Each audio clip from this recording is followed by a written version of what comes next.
আসসালামু আলাইকুম। আবারও চলে এসেছি নতুন একটি রেসিপি নিয়ে। আজকে আমি আপনাদেরকে তৈরি করে দেখাবো ম্যাঙ্গো আইসক্রিম। শুধুমাত্র 3টি উপকরণ দিয়ে কিন্তু এই মজাদার আইসক্রিমটি তৈরি করে নেওয়া যায়। তাহলে চলুন কিভাবে আমি ম্যাঙ্গো আইসক্রিমটি তৈরি করেছি তার ওই রেসিপিটি একবার দেখে নিই। প্রথমে ম্যাঙ্গো আইসক্রিমটি তৈরির জন্য একটি পরিষ্কার শুকনো পাত্র নিয়েছি। এখন এই পাত্রের মধ্যে নিয়ে নিলাম আমি 1 কাপ ট্রপিক্যাল হুইপ ক্রিম। তবে আপনারা যে কোনো ব্র্যান্ডের হুইপ ক্রিম দিয়ে কিন্তু এটা তৈরি করে নিতে পারেন। এখন মিডিয়াম স্পিডে ক্রিমটাকে আমি বিট করে নিব, ক্রিমটা ঘন হয়ে আসা পর্যন্ত।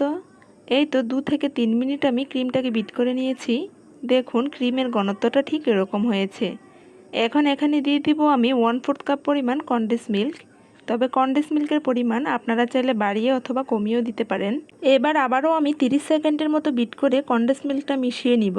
তারপর এখানে আমি দিয়ে দিব 1 কাপ পরিমাণ পাকা আমের পিউরি। আমি আমের পিউরিটাকে অফ ক্যামেরায় ছেঁকে নিয়েছি, তারপর এখানে ব্যবহার করেছি। এবার আবারও একটু মিশিয়ে নিব। এই তো ভালোভাবে মিশিয়ে নেওয়া হয়ে গেছে। এখন যে কোনো বক্সে আমি আইসক্রিমটাকে ঢেলে নিব। তার জন্য এরকম একটি আইসক্রিমের বক্স নিয়েছি। আপনারা আপনাদের হাতের কাছে যে কোনো বক্সে নিতে পারেন। সম্পূর্ণ আইসক্রিমের মিশ্রণটা এবার ঢেলে নেওয়া হয়ে গেছে। আইসক্রিমের উপরে একটু ডেকোরেশনের জন্য এখানে দিয়ে দিব আমি কেটে নেওয়া কিছু আমের টুকরো, আরও দিয়ে দিব কেটে নেওয়া কিছু বাদাম। এবার বক্সের ঢাকনাটাকে লাগিয়ে আমি এটাকে ডিপ ফ্রিজে 7 থেকে 8 ঘন্টার জন্য রেখে দিব আইসক্রিমটা সেট হওয়ার জন্য। চলে আসলাম 7 থেকে 8 ঘন্টা পর। দেখুন মাশাআল্লাহ আইসক্রিমটা দেখতে কিন্তু একদম দোকানের মতো লাগছে। এখন আপনাদেরকে আমি এটা পরিবেশন করে দেখাবো।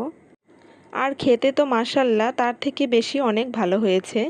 আর আপনারা বাসায় একবার হলেও এই ভরপুর আমের সিজনে স্বাস্থ্যকর উপায়ে এই ম্যাঙ্গো আইসক্রিমটা একবার হলেও বানিয়ে দেখবেন। ট্রাস্ট মি, আপনাদের কাছে অনেক বেশি ভালো লাগবে। আশা করি আজকের এই সহজ আইসক্রিম তৈরির রেসিপিটা আপনাদের কাছে ভালো লেগেছে। আর ভালো লেগে থাকলে প্লিজ সবসময় আমার চ্যানেলের পাশে থাকবেন। সবাইকে অনেক অনেক ধন্যবাদ। আল্লাহ হাফেজ।